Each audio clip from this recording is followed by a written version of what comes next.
3.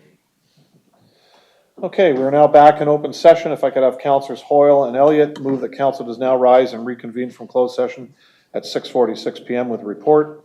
4.1 approved. Approval of closed session minutes, that the closed session minutes be approved. There was staff report 4.3, the confidential human resources department report 2025-176 be received. That staff follow the direction provided in closed session. Questions? All in favor? That is carried.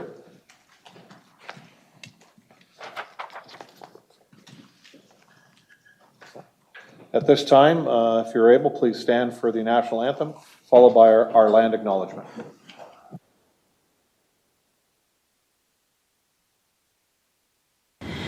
Oh, Canada, our home and native land, true patriot love in all of us command, car ton bras s'est porté l'épée, il s'est porté la croix.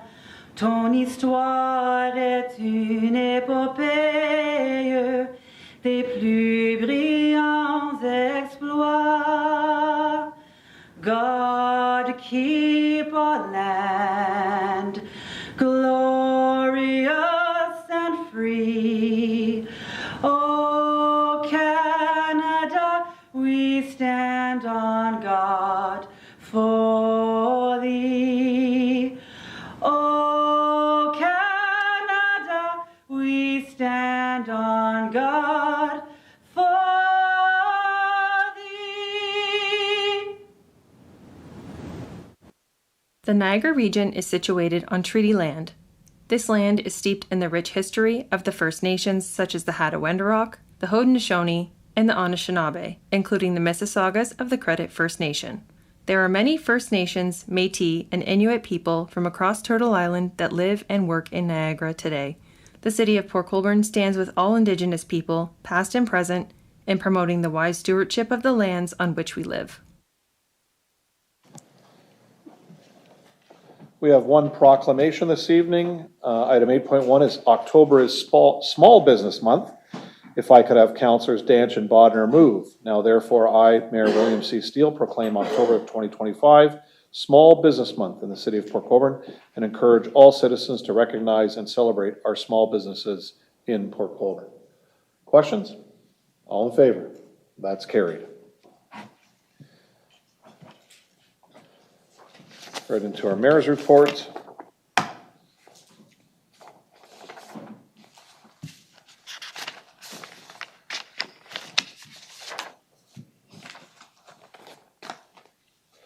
Each year, September 30th marks the National Day of Truth and Reconciliation, an ongoing reminder and crucial step in acknowledging the tragic and painful history of residential schools. The day honors the children who never returned home and survivors of residential schools, as well as their families and communities. Residents of Port Colborne were encouraged to take time to reflect, honor the survivors, and remember the children who never made it home. On September the 29th at City Hall, city staff raised the Every Child Matters flag to symbolize our commitment to meaningful reconciliation. Chair Bradley passed away in St. Catharines, Ontario on September the 26th, 2025 at the age of 80. Known as the Dean of the Legislature for all the years that he served under both opposition and within government, held many portfolios as a minister of environment being probably the most important when he brought in his acid rain bill, which passed unanimously with regards to getting rid of acid rain in Ontario. Jim was not only a mentor to myself over many, many years of me knowing both Jim through his brother Ted, who was a Port Colborne Lions member, taught locally here. And that's how I met Jim, was through his brother. Was able to call him on many, many occasions with regards to when I was a councillor, running for mayor, as mayor at the region, and most recently when I ran in the provincial election. But I wasn't the only one. He was a mentor to a lot of people that have put their name forward for public service, and many of those people have been successful, but didn't matter what political stripe you were, who you were. he always was there to give very good advice to all of us. He was a great role model and servant to the people of St. Catharines and to the province. And as I stated earlier in my what I put out to the public is that we do send our hearts and prayers to his family, and you know, it's somebody that we will miss, believe me, especially at the region. So, and we want to thank everyone who joined us at the open house Touch a Truck and Fire Prevention event on October the 9th, presented by Peters Construction Group. From exploring heavy machinery to learning fire safety tips, it was a fantastic evening connecting with our community. A special thank you to everyone who brought food donations for Port Cares, and to our sponsor, Peters Construction Group, for their support. The event took place during Fire Prevention Week, which was October the 5th to the 11th, and a very fitting time to focus on this year's theme, lithium-ion battery use and safety. From e-bikes to cell phones, making smart choices when buying, charging, and recycling batteries can prevent fires. One thing on lithium-ion battery safety, if you go to fpw.org, that's fpw.org, you can learn more about that. And we also have the Asahi Kasei plant, who makes parts for lithium-ion batteries. They can tell you all kinds of good safety tips that I learned through our dealings with AK. At the open house event, I had a tough task of selecting a winner in our annual Paint a Plow competition. And after much deliberation, I announced that McKay Public School as this year's champion. A huge thank you to all the students who participated. Your creativity truly brightened our fleet, and we can't wait to see these colorful creations in action this winter. McKay Public School, stay tuned for your celebratory pizza party. And as I said, all the schools that came in, there was, I think, 9 elementary schools that painted a plow, all fantastic. It's unfortunate we have to come down to a winner. Actually, talking to staff, we've got maybe some changes coming for next year. Plow, we may look at putting in a People's Choice Award also. So those things will come forward at a later date. Our community recently came together for several flag raising ceremonies. On September the 25th, we raised the Franco-Ontario flag at Port Colborne City Hall in celebration of our province's vibrant Franco-Ontario community. The flag's green and white design, featuring both the fleur-de-lis and a trillium, symbolizes the cultural, social, economic, and political contributions this community has made to Ontario. This year marked the 50th anniversary of the Franco-Ontario flag, which was first raised at the University of Sudbury on September the 25th of 1975. On October 1st, the People Helping People self-advocacy group celebrated 25 years and marked another milestone as they proudly unveiled their very first flag, which we raised at City Hall here in Port Colborne. This group of self-advocates is dedicated to learning, educating, and advocating for what matters most to them. Customer Service Appreciation Week was celebrated from Monday, October the 6th to Friday, October the 10th. And we're proud to recognize our amazing customer service staff here on the first floor. From answering questions to helping residents navigate services, their dedication keeps our city running smoothly. Thank you to our outstanding customer service team for all you do today, tomorrow, and every day. I know we just finished Thanksgiving, but the Santa Claus parade is approaching. And we're excited for the return of our beloved lighted Santa Claus parade. Mark your calendars for Saturday, December the 6th. For 6:30 p.m. as Port Colborne's downtown core will light up with holiday magic once again. Join us for an evening of festive fun featuring floats from local businesses, community groups, schools, and more. And the reason why I bring it up is because applications for floats and volunteers are available on our website at this time, portcolborne.ca/Santa Claus Parade. We're also looking for parade sponsors, and more information is available online. And I'm also inviting the children in our community to help design Port Colborne's 2025 Christmas card in our annual Christmas card contest. Submissions may be printed with fingers or brushes or drawn with pencils, crayons, pastels, or markers on a standard white sheet of paper, 8.5 by 11, in vertical or horizontal format. The contest is open to all children who live or go to school in Port Colborne, up to and including those in grade 8. All submissions must be received at the mayor's office at City Hall, 66 Charlotte Street, by Friday, October the 24th at 4 p.m. And I look forward to seeing the imagination and festive spirit that shine through every entry. And every year, council, our numbers go up into the number of cards that are sent in. We do go out to schools. Gail has sent all the invitations out to all our elementary schools within the city. So that concludes my report. Are there any questions? Okay. Councillor Badaway is away for work this week, so he's not here. Are there any regional issues? Perfect.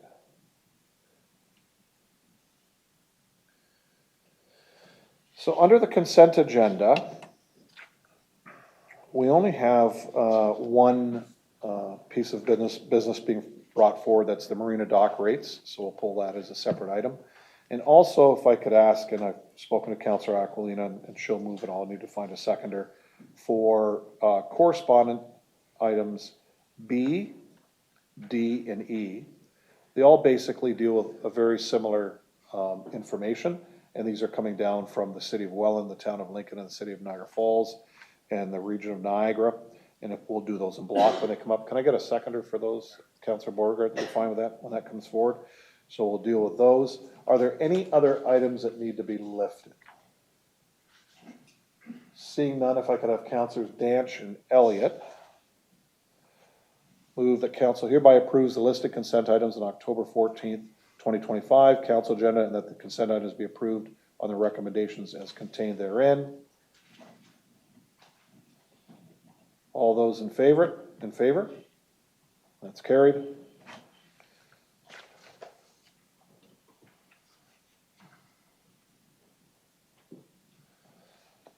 So the items requiring separate discussion. So if I could bring forward three pieces of correspondence, I'll do those first and then get into the marina report. So originally 13.4B has been brought forward, the Niagara Region motion respecting call to strengthen laws, sentencing and parole restrictions. Correspondence D, City of Welland Victim Quick Response Program. And E, Town of Lincoln and City of Niagara Falls bail reform to strengthen community safety. And we're bringing these forward to support, not just receive. I've got Councillors Aquilina and Beauregard for that. Any questions on any of those? All in favor? Those are carried.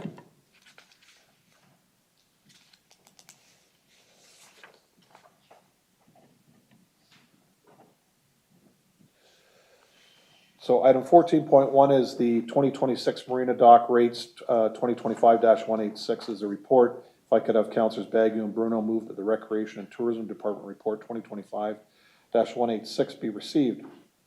And that the proposed 2026 Marina Dock Rates as indicated in Appendix A of Recreation and Tourism Department Report 2025-186 be approved. I'll go to Councillor Bagu first. Like you asked to bring this up. Sorry, Mr. Mayor, I thought you do the staff reports first. My mistake. That's the only one that's been brought forward. Okay. I meant the staff, going around the staff room. Mr. Mayor. I got a slow computer. It's doing a scan. Anyways, Mr. Mayor, thank you. And I looked at these rates, couple questions. Why is there no increase for transient boats?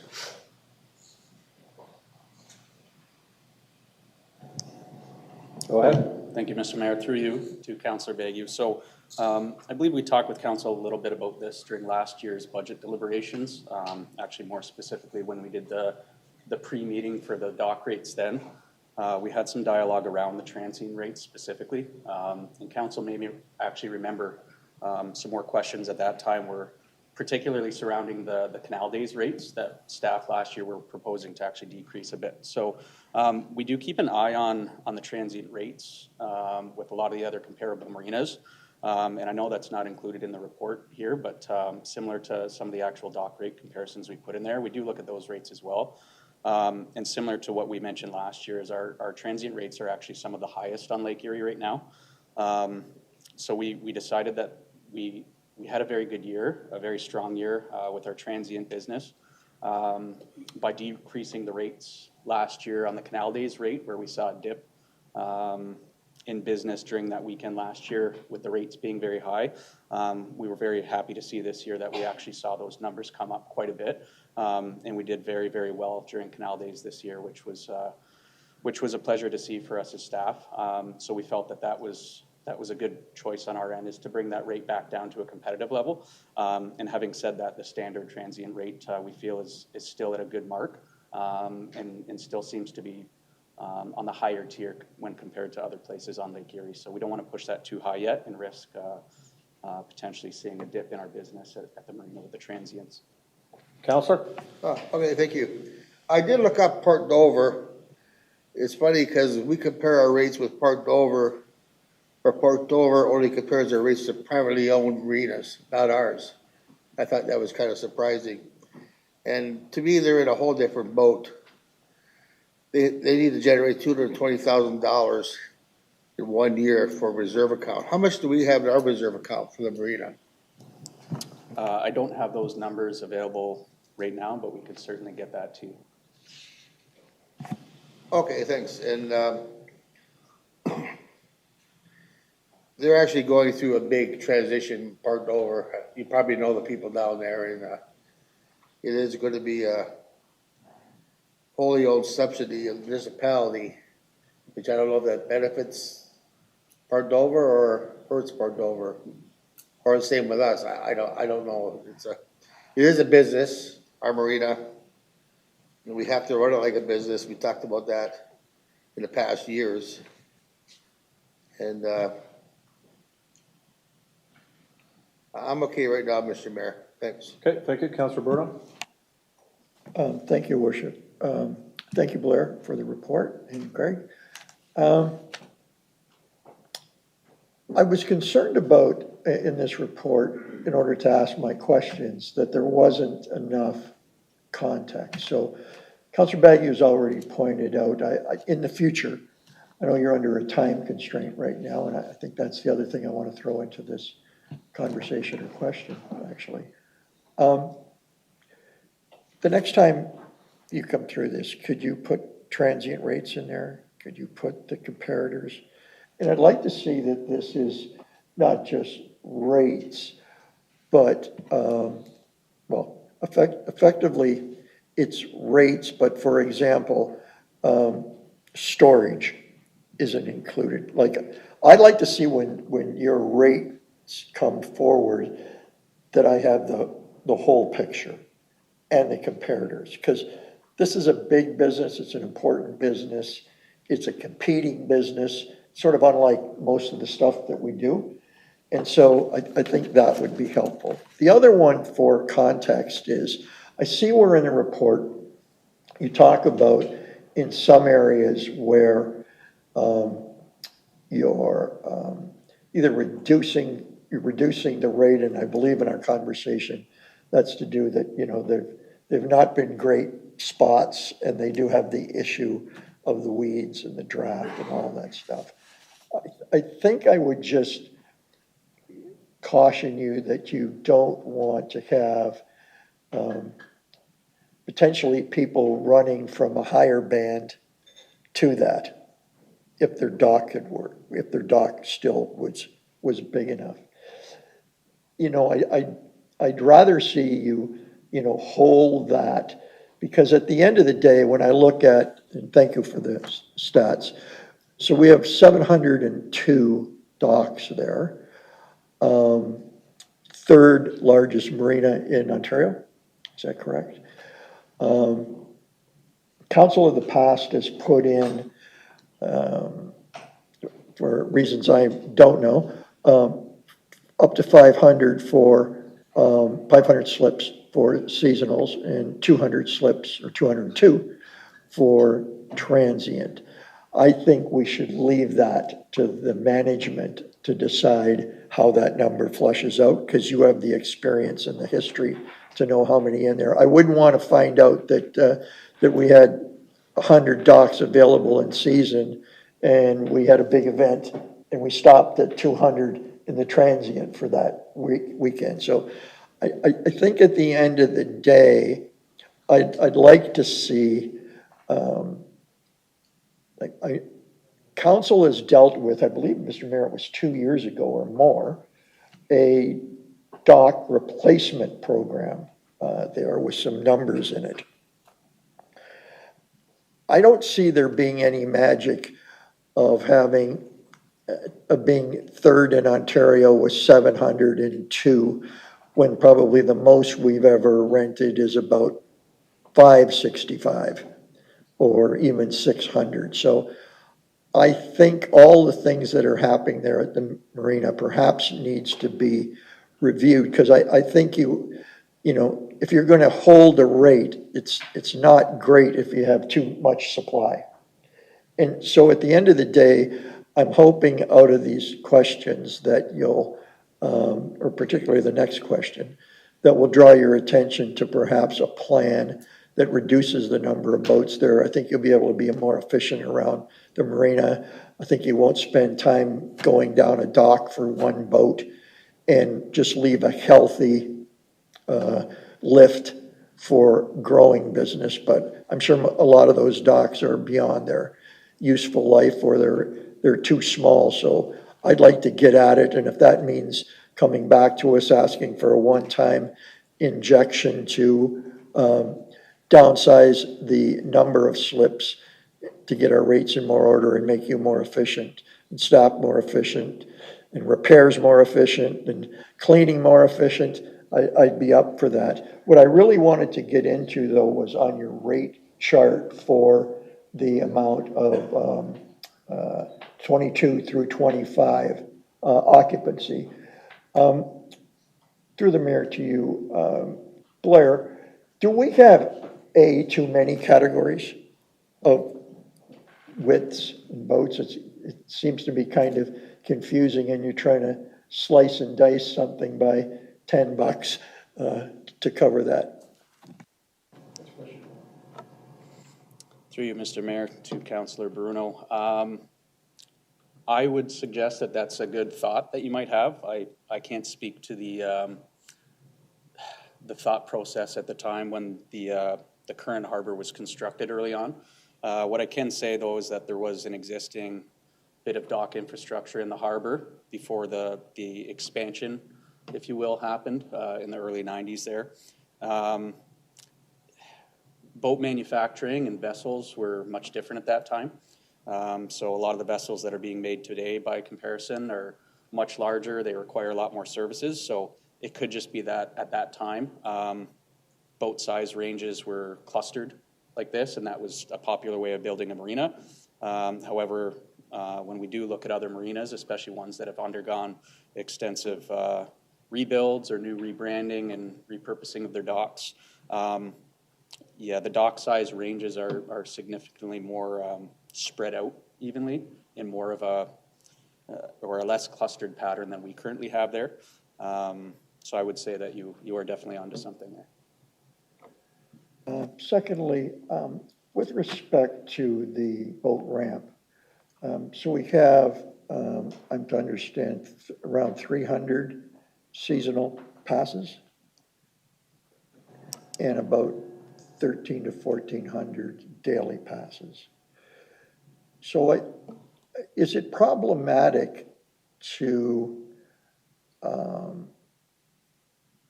what was the rationale behind raising the daily and not the ramp? Thank you, Mr. Mayor, through you. Just to clarify, Councillor, are you speaking about the daily rate versus the seasonal rate in the proposed rates? Yes. Okay, so in that one, just to confirm this is what you meant. So we did actually recommend holding the daily rate. And then in the bulk of the report itself, we did put a table in there with some of the closest boat ramps in our proximity there. So we did suggest a small $5 increase on our seasonal rate.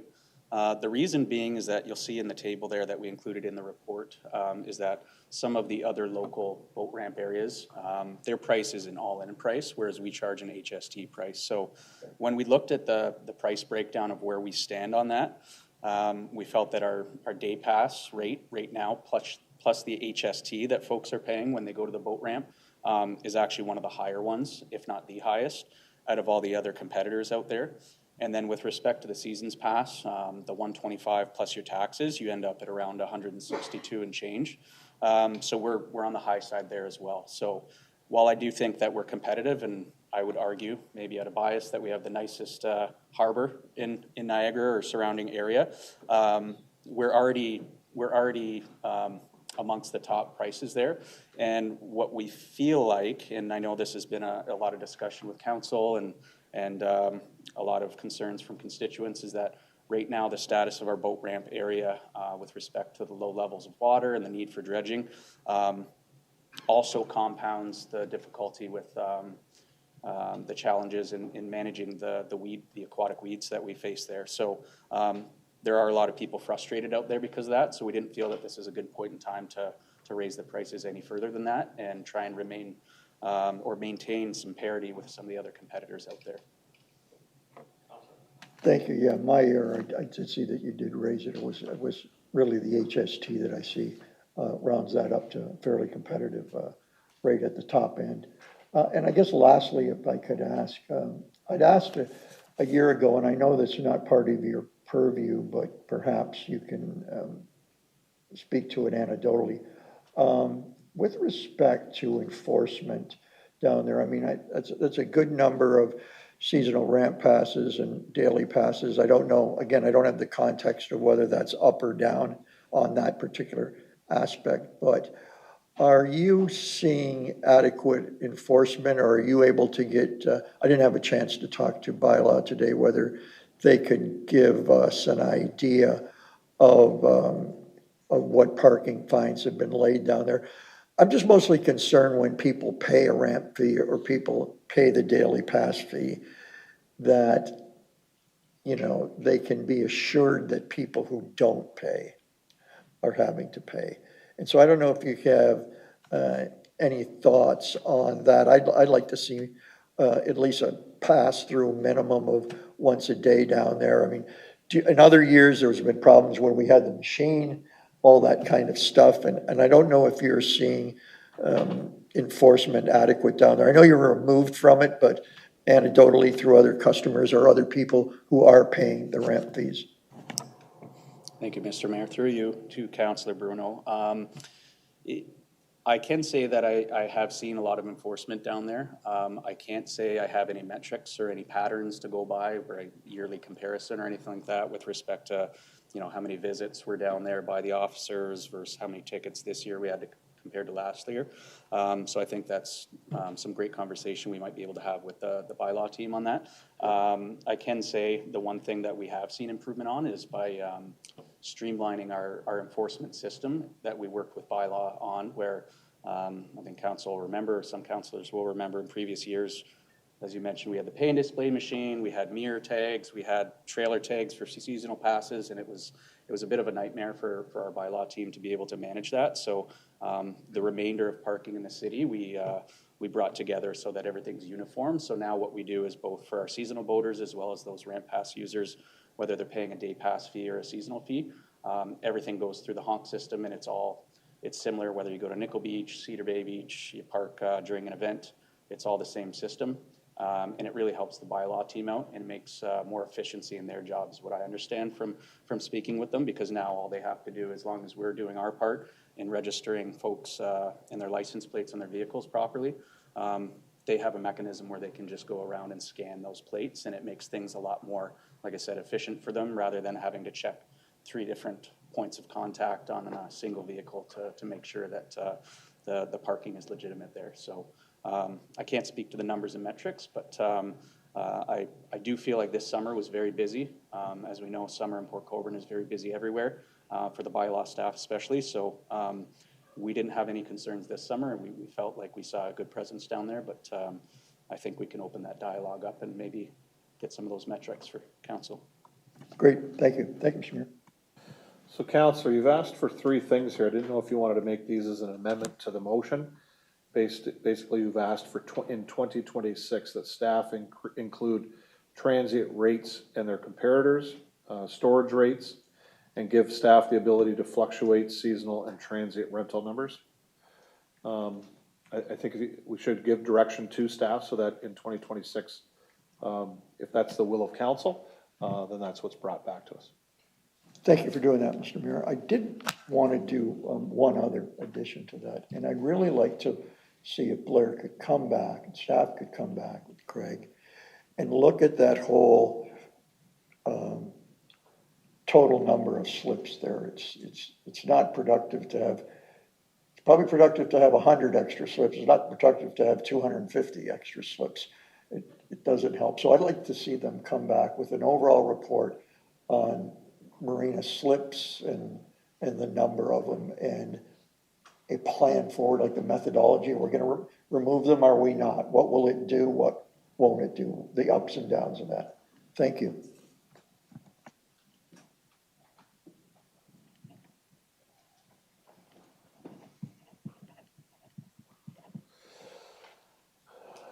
You got an idea on that? So in essence, what the council is asking for is, and I'll ask for a seconder as soon as we get through this, is that in 2026, Greg and Blair will bring back the transient rates with comparators, the storage rates, and that we take away those hard numbers and that we give staff the ability to fluctuate the numbers of seasonal and transient rental numbers, because that could fluctuate every year so that they're not held to that. And that staff come back, do you want to give them a date by? I think we should put something in there. Do you want I'd like to have Blair or Greg weigh in, but I guess what I'd like a preliminary report, this winter, with an idea of what to do in case they want to pull some out during the summer or before they start cutting weeds, or if some can be pulled out, do they need a contractor to do it? Can some be pulled out? Some need pedestals, they need a plumber and all that. So just a plan for 2026. Gentlemen, can that be done by February of 26? Go ahead. Thank you, Mr. Mayor. I think Councillor Bruno might have been sneaking some peeks at notes on my desk, but we're actually in the process of looking at some of those very things right now behind the scenes, and we were actually already in the process of planning on bringing a report to council probably in the early new year on some options with repurposing docks and effectively changing the numbers of the marina in that process. So happy to do so.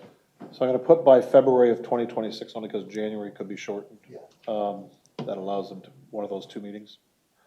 Okay, that's it. You're fine with that as an amendment? Very much. Can I have a seconder to that amendment? Councillor Beauregard.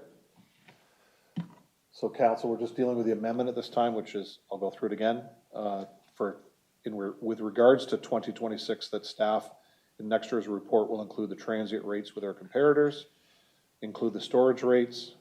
For 2026 and beyond, will allow staff the ability to fluctuate seasonal and transient rental numbers. And then staff to come back with a total number of slips and a plan to move forward with what needs to be changed within the marina as far as the number of slips. And that report will come to us in February of by February of 2026.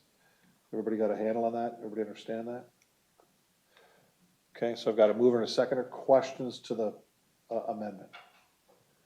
All those in favor of the amendment? That's carried. Further questions on the report? Councillor Danch. Through you to Blair. As you know, I'm a boater. The grass this year was unbearable. And I know we've talked, on the side.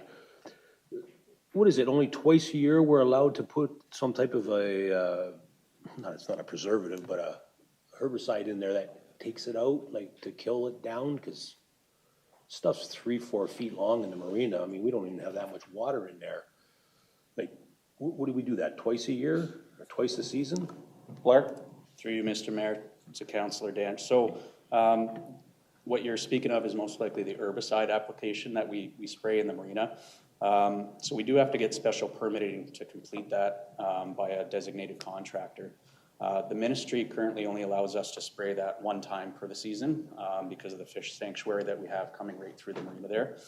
We have investigated in the past trying to get a second permit, but each contractor we've ever worked with was unable to get that from the ministry. They just said with the amount of herbicide that they apply, It is pretty potent stuff, so there is a concern there that it would start damaging the ability of the rest of the wildlife, or sorry, the species in the area to bounce back. It is a selective herbicide, so one application likely doesn't do any damage at all to anything other than the weeds that it's targeting. But if you consistently do it, there's a concern there, is the explanation we've got. So you're definitely on par there with that being a constraint that we have. And just to add to that too, so that's the largest tool that we have in our tool bag that's very effective at controlling the weeds in the harbor. Typically it's done during the first or second week of July, right as soon as the spawning season is done for the bass. And once the weeds have flourished, as soon as they apply that, it knocks it down for a good 3 to 4 weeks, so we get a good stretch there. The difficulty we have is that once we go through that range and then we're in the peak stride of summer, lake temperatures are really warm in August, sun shining every day, those weeds just come back with a vengeance. And the only tool we have after that we have with us the remainder of the season is the aquatic weed harvester that we have in the marina, which does present a lot of challenges. What I talk to folks about is I liken it to trying to cut, a significantly large property with a push mower. It's a very slow and arduous process. So we could have operators out there all day, every day, which we actually had that machine running more this year than we've ever had. Any day that we had an operator available and had the weather to safely put them out there, and the resources to put them out there, they were running it the entire day. But we liken it to being more of a reactive approach than that being a proactive approach, where it's, unfortunately more of a whack-a-mole game with the aquatic weed harvester, where if the whole harbor is covered with weeds, which it most often is in a lot of the particular areas out there, they could spend a whole day doing, say for example, just the public boat ramp area and getting that cleaned up, while the rest of the slip holders at the marina that maybe have troubles in their areas are waiting for their area to get done. So it is a challenge for staff, and we're well aware of it, but we have those tools at our disposal right now, and we try to do the best we can with those. So how deep into the water does that cut? Like go down a couple feet, or? Yeah, through you, Mr. Mayor. So that machine is actually, it is pretty effective. So it can do both cutting the weeds, which is more of that discussion around being proactive. So sometimes when we have issues with weeds in the harbor, there's two forms of the weeds. So there's the weeds that sprout up, they grow, and they're stuck to the lake bed, and they're just kind of floating and weaving around. So before they get too bad, our operators are going around, and just like a lawnmower, they're actually able to put that machine down, and it does go down about 6, maybe even 6.5 feet. So it does actually go down pretty far. And as it cuts the weeds, it then collects them on a conveyor system. So those are the best conditions for us to be kind of trying to maintain the harbor when the weeds are in that state. But where we get into really difficult times is when we're up against it with Mother Nature. So a lot of times where we have wind events or later in the season when a lot of that vegetation on the bottom of the lake bed is becoming weaker, all it takes is one current to come through or a significant storm with strong winds. And not only do we have all of the weeds in the harbor on the bottom of the lake bed, pulling loose a lot of them and floating to the top, but then everything in Gravelly Bay, because there are a lot of weeds out in Gravelly Bay as well, get pulled into the harbor through the currents, and then it just deposits on there. Similar to the algae that washes up on the beach, it can come in droves from elsewhere in the lake, and then it's all floating in the harbor and affecting everything. So it's almost compounded at that point, because you still have a lot of the aquatic vegetation that's growing, and then a lot of the loose floating ones that have become detached over periods of weather events. So it's very, very challenging to clean up the whole harbor in a reasonable amount of time when that happens. Yeah, because I was on that H dock this year, and I ended up getting towed in my last time. I picked up something in my impeller, and I'm sure I got a nice sweet bill coming my way because my overdrive's still off my boat. I got a couple points here because, I do enjoy the marina. You talk about it being back in the 90s. I was in that marina in the 90s, so I've been there a few times. The docks, we haven't put anything on that dock itself as far as a preservative goes. There's been no effort made to maintain any of that stuff. It's just drying out like driftwood.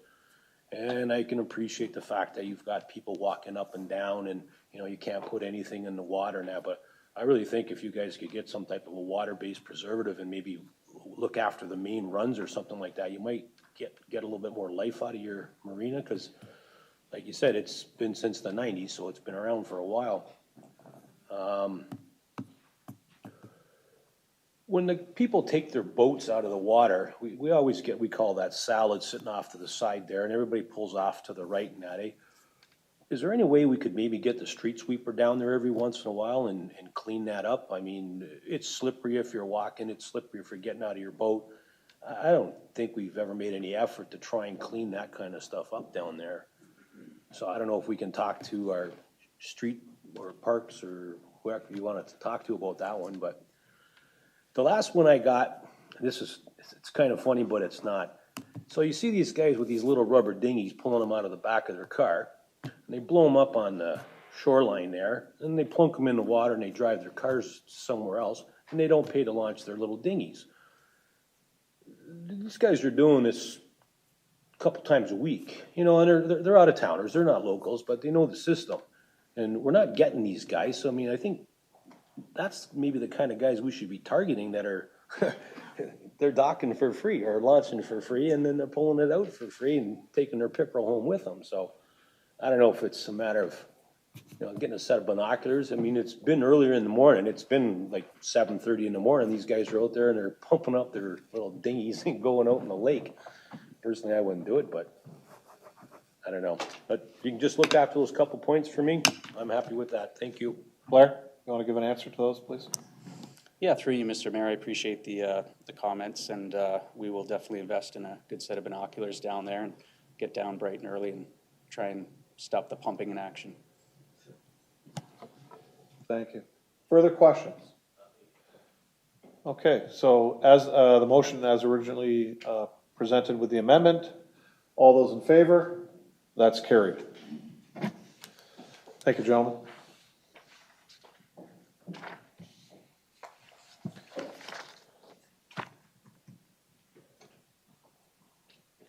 Okay, staff, we're on to you guys. Madam Clerk, anything to report tonight? Nothing this evening. Chief Double.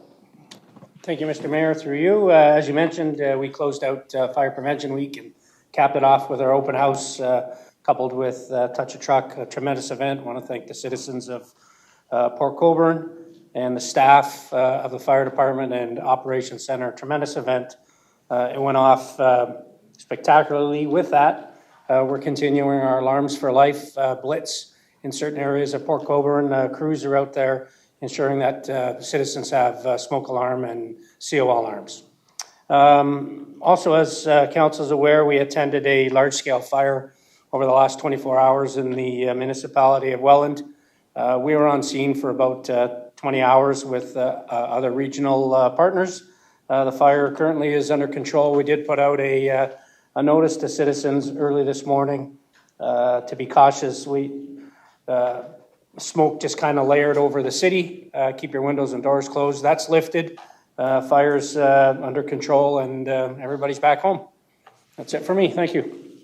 Thank you, Chief. Mr. Shapowski. Yes, through your worship. So I wanted to mirror your thoughts and Chief Double's thoughts on the Touch a Truck and Fire Prevention Night. It was very successful. There was a lot of people that showed up. We numbered it around 1,000 people that came, which is more than the 800 last year. So that's great that there's more people coming each year.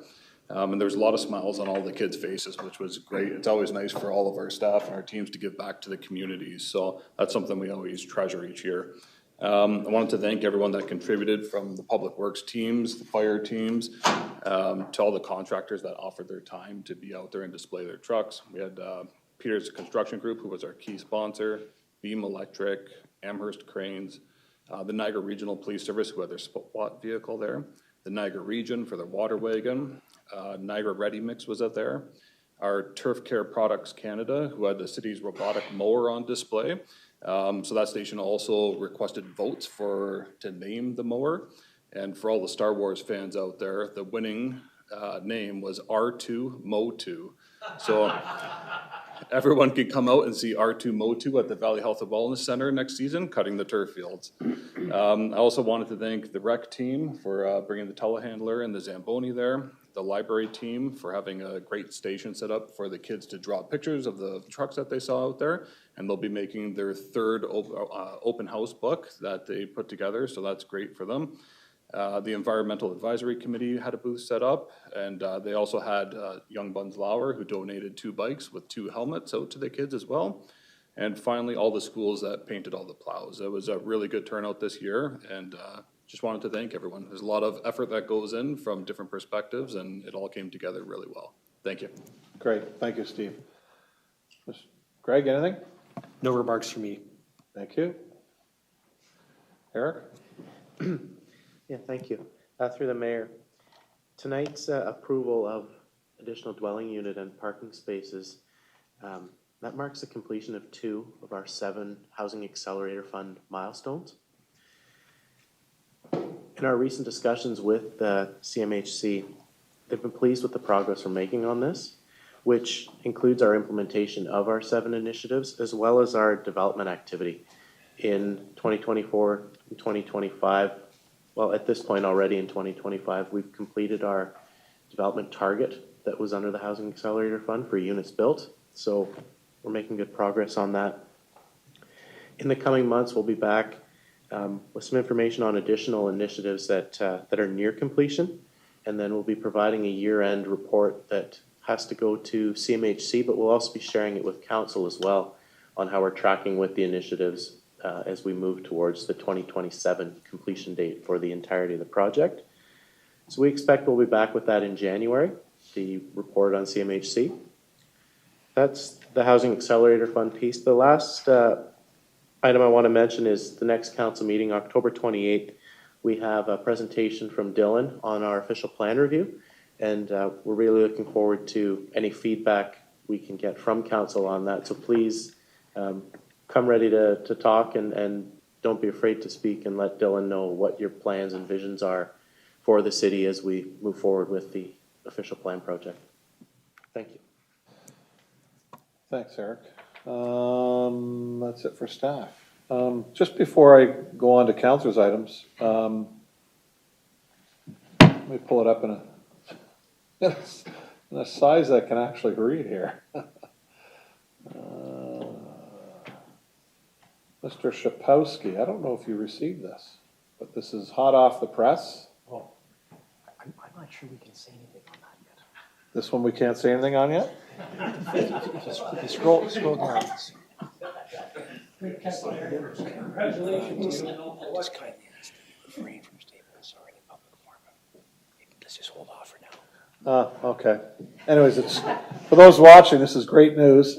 So we'll, once they allow us to say it publicly, we will. It's funny how they bury that instead of putting it at the very end where, you know, they like to share the results of your initiative with communities across Canada. But anyways, we'll get to that. Mr. Shapowski will bring that forward, hopefully the next meeting. Thanks, Steve. That's, honest to God, I just got it. It's an email, so it's good news. Councilors' items. Councilor Aquilina, we start with you this week. Thank you, Mr. Mayor. I just have one follow-up question. I've been speaking to both the manager of recreation and to the manager of customer service about a resident, and I understand there's a process to investigate things that have happened. But my question tonight is, and I haven't had a chance to drive there to check, but with the Honk app, is there any signs posted as to the rates, or is it just attached to the Honk app if you're at Centennial or Nickel? Greg? Through the mayor to Councilor Aquilina. So on the at Centennial and Nickel Beach, this was also be at the boat ramp and then the street parking as well. There's just a QR code for the parking with the ID, and when you scan the code with a Honk app, then it comes up with either the daily rate or the hourly rate of the parking fees for that area. Okay, that's what I wanted to confirm. So there is a hourly and a day fee notated? Through the mayor to Councillor Aquilina. So we did have in the 2025 user rates. So we had an hourly rate that was introduced for 2025, and that would have been weekdays and on weekends after 4 p.m. So on weekends, Saturday and Sunday, you wouldn't be able to purchase the hourly parking until 4 p.m. And then one thing I wasn't sure of when the resident contacted me, like I know there's the Participate Pass at Nickel Beach. I wasn't sure if that was available at Centennial as well. Yeah, through the mayor to Councillor Aquilina, yes, you can use your Participate Pass at Centennial Beach as well. And there is signage there that does indicate you can use your Port Pass. And residents can get Participate passes throughout the entire year. It's not just seasonal, correct? Through the mayor to Councillor Aquilina, yes, correct. You can just come to City Hall and our customer service staff that we just said we had customer service week. They will gladly get a Participate Pass. Just provide proof of address, and then you will be able to get your pass for the parking. Right, thank you, and I look forward to, what comes of your investigation of the rest of it. Thank you. Councillor Borgard. I have no issues, but I do have a comment. I gotta say, I really enjoy the request to service that we have on our website. Like, since that's been coming in, every time I take a call, I just request a service go through, and it seems to be handled. I don't really get that many follow-up emails or calls on issues, so I guess I'll just say that staff are doing their job, and they're doing a great job. So, thanks. Thank you, Councillor. Councillor Baggett. Thank you, Mr. Mayor. I got 3 items. First is for the chief. We had a talk last week regarding the recent volunteer recruitment plan you had out. Can you just let us know how we made out? Yeah. Through you, Mr. Mayor, we had 39 people, citizens have applied. 35 were eligible. We held a skills boot camp last week. 30 participants showed up and participated in that. Of that, we plan on interviewing 22 candidates to be volunteer firefighters in the city of Port Colborne.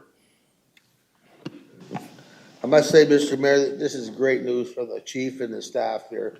They're doing tremendous over there, and I look forward to seeing more boots on the trucks. The new truck too, I guess. So maybe. I don't do budget yet.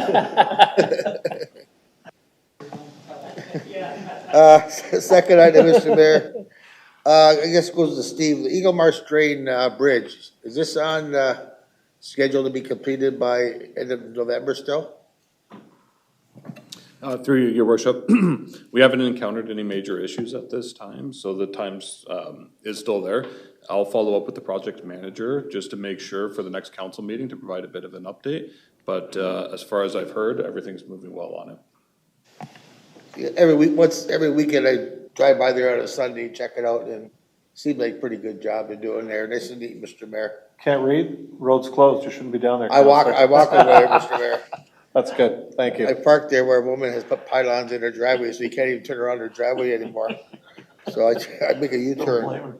The last one to Steve again.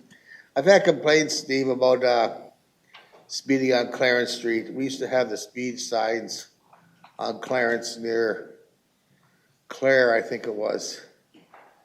And is it possible we could put 2 more, or again, the 2 signs that are actually working properly, so people can actually see the speeds they're going at, not the blank ones you seem to have quite a bit more. Just to post them up for a few months. Through your worship, yep, we can all talk to our roads team tomorrow and just determine where they are, where they're stationed right now, then we can determine what the timing can be. Usually we'll have them out there for 2 months at a minimum. 2 to 3 months is typically where we've been rotating them. So as long as you're okay with that, we can schedule that in. Yeah, 2 years from it, we can just put a little bit more west than where they were last time. I think the residents there would be quite happy. Thank you, Mr. Mayor, I'm good. Thank you, Counselor. Counselor Bruno. Thank you, Worship. Just a couple questions. Through you to our chief planner. I hope I didn't bring both of yous out here because I was going to pull ADU, and then today I got some questions answered and I didn't need to pull it. So thank you for coming anyways. I should ask you though, if any update on when we might get the results of the development plan that your predecessor had put out, like how many draft plans, where they're at, how many housing units. I think you've seen the chart probably in your archives. Through the mayor to Councillor Bruno, we actually just had this discussion before the meeting with CBO, Daniel Rogers, and we were looking at talking about putting together a consolidated report so it would show planning applications for the year, permits that were issued for the year for new residential units, as well as other permit activity, and then we would include in that a matrix of approved units in the city, so that would be across all development types, and putting that together into one report that we would bring to council in an updated format on an annual basis or on a twice a year basis. So we were just discussing when we might put that together to have the most the biggest capture of information for the year, and we were thinking January, but if you would like information sooner on approved units, we could put together a memo in the interim that covers that. I'm happy to take your feedback on which of those would be most appropriate. Thank you. I think that's great ultimately. I guess what I'm really looking for though is, for now, maybe it can be incorporated, if you can just do the last version that we had on all the draft plans, so it lists the name of them, the owner, the status, that kind of thing, just follow that simple one. But ideally, that way's like fantastic to get a couple times a year. That would be great. But in the short term, you could maybe replicate the new stuff and then put it all together. That would be great. I appreciate that. Thank you. The other question I have is, I'm not sure it's anybody in this room's purview except maybe the CBO. I've been asked, and I drive by there so often, where the old arts place was on King Street. That was torn down, and there's now a big hole there with the fencing around it and some weeds, and I'm assuming that might have been a tank that was under there. Does anyone have a bead on what's happening there? I don't know if there's been a planning application, a building permit, or if anyone knows. Otherwise, maybe during the week, or I can ask the CAO to track it down, or somebody can ask Danny. Maybe he knows. But just wondering if anybody knows. Through the mayor to Councillor Bruno, I can take that. I don't know the answer to that, but I will follow up with Danny in the morning, and we will send an email out with what we understand is occurring there, and hopefully we have some knowledge of it. Great, thank you. Sorry, through you, Mayor. Further to my colleague's comments, I know that the property owner has received, I believe, an environmental study grant through our CAP program. Oh, great. So, FYI. Thank you. Okay, all set? Yep. Thank you. Councillor Elliott. Thank you, Mayor. Just a couple of things to, I know that myself and everybody else on council has been inundated with emails pro or anti short-term rental.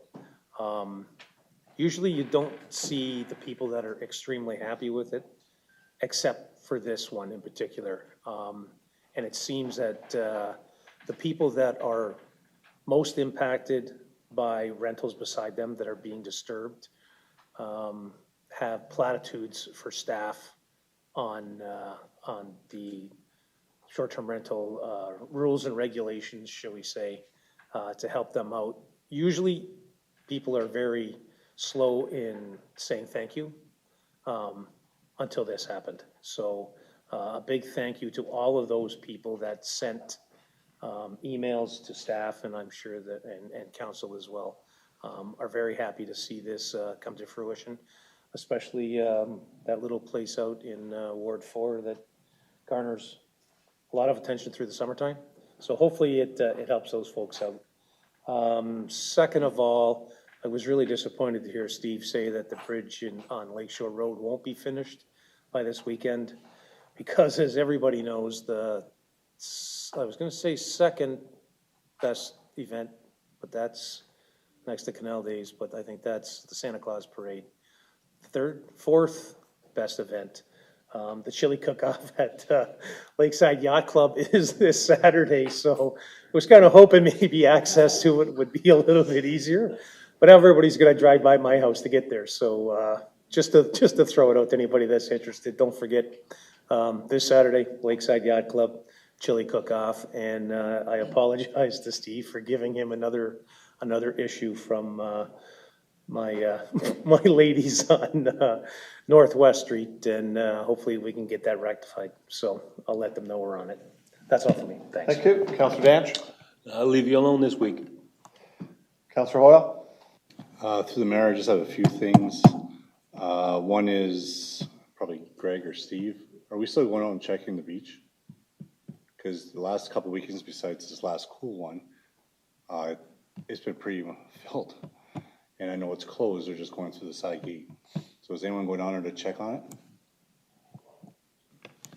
Yeah, through the mayor to Councillor Hoyle. So we do have our supervisor of recreation who is checking on that weekdays before he comes into the center. So he's checking on that, and through our Lakeview crew, they are also taking care in the shoulder season for us, the garbages and checking in on that for us. The bathrooms are no longer at Nickel Beach right now. They've been winterized and they're in winter storage right now. Thank you, because it's been busy on those nice warm days, and we know the season's technically closed there, besides the walk-in. So I'm glad to see someone's actually going there. This one's probably for Eric, and it probably piggybacks Councillor Bruno's. I would like to see a status report on everything that council has passed for development for the last 3 years. So it's sitting and we haven't heard anything. It's like, I know some are in different stages, but maybe getting an idea where they're at. Because eventually it will hopefully come by next year. Well, I think that report that Councillor Bruno asked for will tell us that. Yeah. Yeah. Through the mayor to Councillor Hoyle. 3 years we could certainly do, but my thought was that we would give you a list of everything with draft approval with units, which I think goes all the way back to 1988. So we'll put that together. You can get an idea where we are. Yeah. Councillor Hoyle? I'm good. Good. Greg, technically the beach, because last council gave you guys direction to stay open in the shoulder season. Technically it is open, other than the main gate is locked, but the man gate is for people to go in and out and use the beach. And obviously you can't park on the beach anymore. I mean, I remember in around 2016 or 2017 when they were locked, somebody unbolted all the locks and you had probably 300 cars on the beach on a beautiful Sunday, and probably 100 boats in the water. It was just gorgeous at the end of September, beginning of October. But people can park and go down and walk through and use the beach like normal. And that is still a function of what you guys do based on, as Councillor said, weather, correct? Yes, that is correct. So we do have off-season the person gate open. We don't have the main gate open, but if you're going for a walk in the morning, want to check out the sunset, so our shoulder season ran until Thanksgiving, but our off-season, that gate is still open for our residents to enjoy. Great, thanks. Is that okay, Councillor? Okay, Councillor Bodnar. Thank you, Mr. Mayor. Just a couple things, and just to pick up on that, the beach open. People are they still expected to pay for parking there? Through the mayor to Councilor Bodnar. So we did introduce in 2025 an off-season rate of $2 an hour for parking. That would be for all the zones in Centennial Beach as well. Okay, surprisingly, when I went by Centennial Beach coming here tonight, the parking lot was almost full. It must have been an event. I hope they maybe rented the pavilion. But anyways, they were in suits and gowns, could have been a wedding, but there was lots of people there. Anyways, through you, Mr. Mayor, to Steve, I guess. Steve, we talked briefly on the gates at the end, the road ends like Cedar Bay Road and Lorraine, Weaver. When they do get finally put on, I can't remember exactly what we proposed for the winter. I know the summer they're going to, Cedar Bay and Weaver is going to be open during the day, locked by the employee that does the washrooms. What did we decide in the winter? Are they going to be permanently locked through the winter?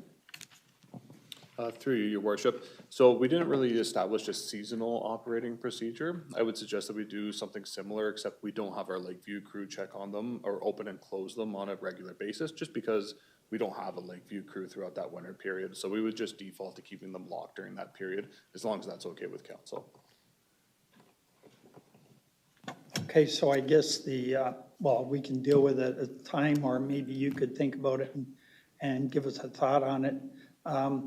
What if the lake freezes this year and there's a lot of ice fishermen want to go out? That would be the only reason to have those open.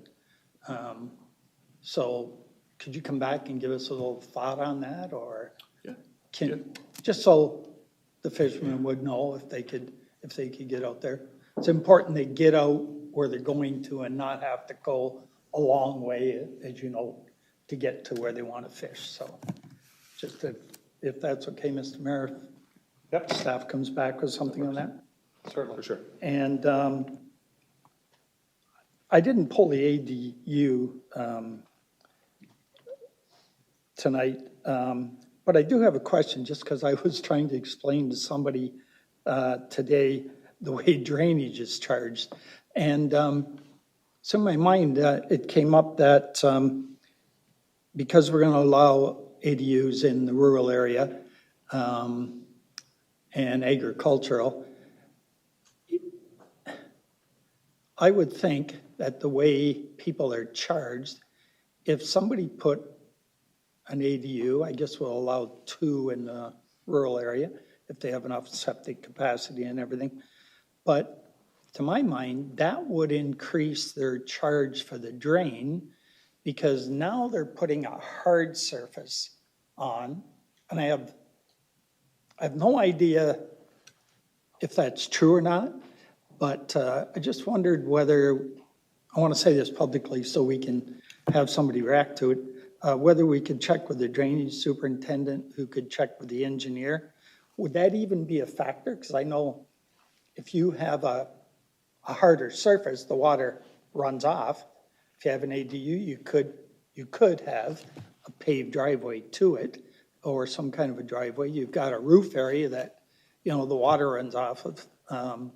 So just as a thought, and if it would charge a little bit more, then I think it'd be right to let people know if they applied for a building permit for an ADU, that this could trigger some kind of an extra charge in their drainage charge. Maybe I'm off base here, but I think it could.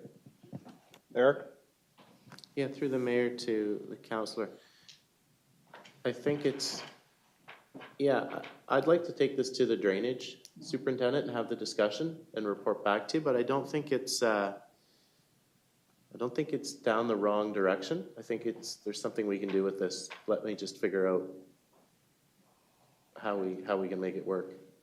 But I do think parking and driveways may be the biggest limiting factor on ability to site an ADU on a property. I think we've indicated through the official plan amendment, we've indicated in the zoning that not all properties are going to be suitable for 4 units, for 3 units, for 2 units, maybe no units.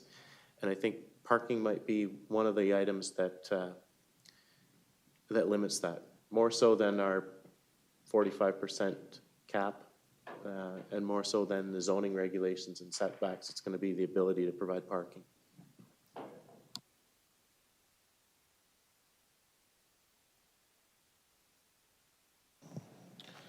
Okay, the CAO did not have a report tonight, that's why I didn't go to him, so we already knew that.